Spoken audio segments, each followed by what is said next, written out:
모든 구리지구촌 성도님들 반갑습니다. 오늘도 말씀을 사모하는 마음으로 이 자리 가운데 나오신 모든 구리지구촌 교회 성도님들을 환영하고 축복합니다. 오늘 하나님이 우리에게 주신 말씀은 갈라디아서 2장 11절부터 21절의 말씀입니다. 갈라디아서 2장 11절부터 21절의 말씀을 우리 모두 다 같이 큰 목소리로 함께 읽어보도록 하겠습니다. 게바가 안디옥에 이르렀을 때에 책망받을 일이 있기로 내가 그를 대면하여 책망하였노라. 야고보에게서 온 어떤 이들이 이르기 전에 게바가 이방인과 함께 먹다가 그들이 오매 그가 할례자들을 두려워하여 떠나 물러가매 남은 유대인들도 그와 같이 외식함으로 바나바도 그들의 외식에 유혹되었느니라. 그러므로 나는 그들이 복음의 진리를 따라 바르게 행하지 아니함을 보고 모든 자 앞에서 게바에게 이르되 내가 유대인으로서 이방인을 따르고 유대인답게 살지 아니하면서 어찌하여 억지로 이방인을 유대인답게 살게 하려느냐 하였노라. 우리는 본래 유대인이요 이방 죄인이 아니로되 사람이 의롭게 되는 것은 율법의 행위로 말미암음이 아니요 오직 예수 그리스도를 믿음으로 말미암는 줄 알므로 우리도 그리스도 예수를 믿나니 이는 우리가 율법의 행위로서가 아니고 그리스도를 믿음으로써 의롭다 함을 얻으려 함이라. 율법의 행위로서는 의롭다 함을 얻을 육체가 없느니라. 만일 우리가 그리스도 안에서 의롭게 되려 하다가 죄인으로 드러난다면 그리스도께서 죄를 짓게 하는 자나 결코 그럴 수 없느니라. 만일 내가 헐었던 것을 다시 세우면 내가 나를 범법한 자로 만드는 것이라. 내가 율법으로 말미암아 율법에 대하여 죽었나니 이는 하나님에 대하여 살려 함이니라. 내가 그리스도와 함께 십자가에 못 박혔나니 그런즉 이제는 내가 사는 것이 아니요 오직 내 안에 그리스도께서 사시는 것이라. 이제 내가 육체 가운데 사는 것은 나를 사랑하사 나를 위하여 자기 자신을 버리신 하나님의 아들을 믿는 믿음 안에서 사는 것이라. 내가 하나님의 은혜를 패하지 아니하노니 만일 의롭게 되는 것이 율법으로 말미암으면 그리스도께서 헛되이 죽으셨느니라. 아멘. 오늘은 우리가 잘 알고 있고 암송 말씀으로도 유명한 갈라디아서 2장 20절의 말씀이 있는 본문입니다. 저는 오늘 큐티 말씀을 준비하면서 어렸을 때부터 줄곧 외워왔던 2장 20절의 말씀이 조금은 색다르게 다가왔습니다. 이 바울이 이야기한 20절의 고백이 바울의 눈물이 섞인 아주 안타까움을 가득 담은 고백이라는 것을 느끼게 되었는데요. 바울이 왜 이렇게 눈물에 찬 고백을 하게 되었는지 함께 말씀을 나눠보도록 하겠습니다.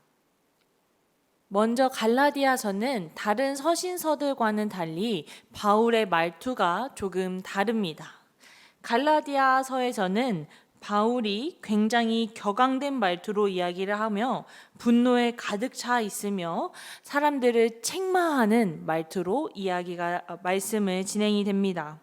바울이 이렇게 화를 내며 이야기한 이유는 바울이 전도 여행을 통하여서 오직 예수 그리스도 복음을 전했지만 거짓 선지자들로 인해 바울이 전한 복음의 진정한 의미가 훼손되고 있었기 때문입니다. 거짓 선지자들은 율법의 행위, 특히 할례를 받아야만이 하나님께 선택을 받고 구원받을 수 있다고 가르쳤습니다. 이러한 거짓 선지자들의 가르침은 예수 그리스도의 죽음을 헛되이 만드는 아주 잘못된 가르침이었죠.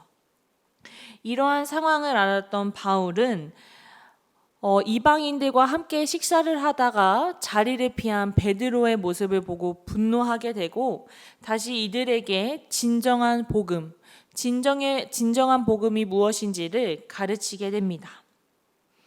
오늘 본문 11절부터 13절은 베드로가 이방인과 함께 식사를 하고 있었던 그 사건을 묘사하고 있습니다.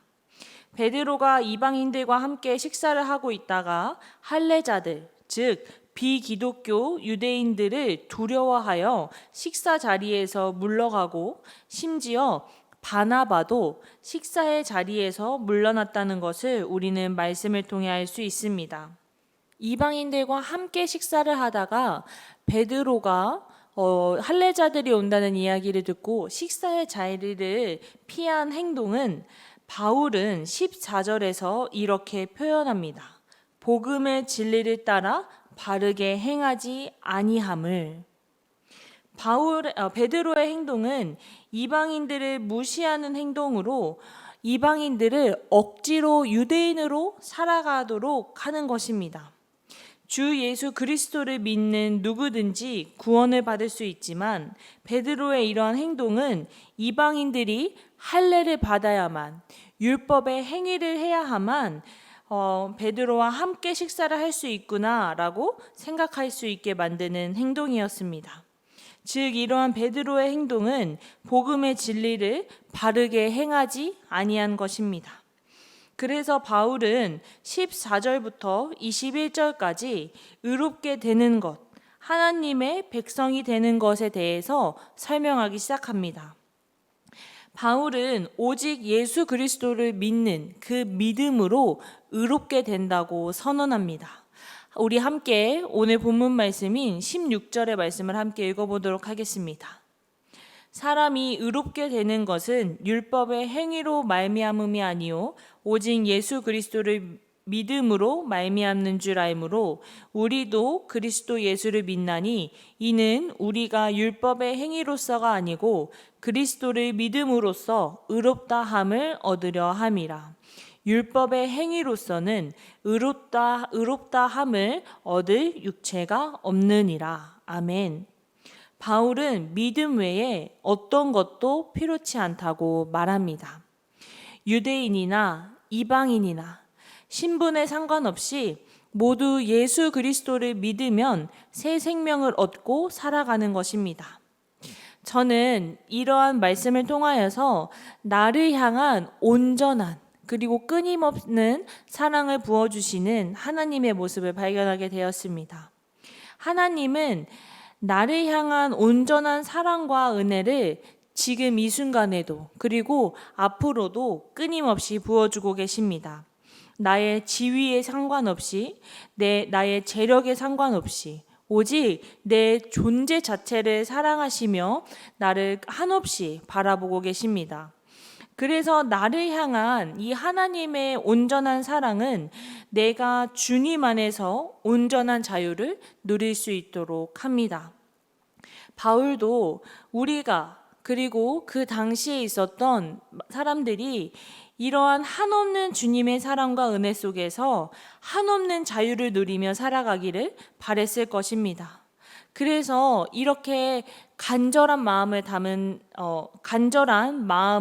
바울은 오늘 말씀 20절을 통하여서 사람들에게 무엇이 옳은 것인지, 무엇이 구원을 받을 수 있는 것인지, 우리가 어떻게 하면 의롭게 될 수 있는지 사람들에게 울부짖으며 눈물을 흘리며 강하게 이야기를 합니다. 오늘 말씀인 20절 말씀 함께 읽어보도록 하겠습니다. 내가 그리스도와 함께 십자가에 못 박혔나니 그런즉 이제는 내가 사는 것이 아니요 오직 내 안에 그리스도께서 사시는 것이라. 이제 내가 육체 가운데 사는 것은 나를 사랑하사 나를 위하여 자기 자신을 버리신 하나님의 아들을 믿는 믿음에서 사는 것이라. 아멘. 이러한 바울의 고백에도 불구하고 인간은 계속해서 율법에 얽매이며 살아갑니다.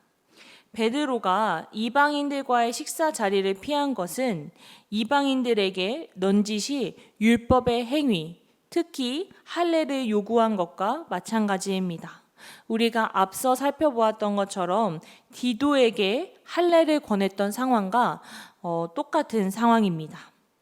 예수 그리스도를 믿고 의롭게 된 이방인들에게 율법 행위를 요구하는 것은 예수님의 죽음이 아무런 의미가 없게 만들게 됩니다. 율법에 얽매인 삶은 계속해서 자신의 모습을 정죄하고 그리고 상대방의 모습을 정죄하며 율법의 행위가 곧 구원이라는 잘못된 생각을 하도록 합니다.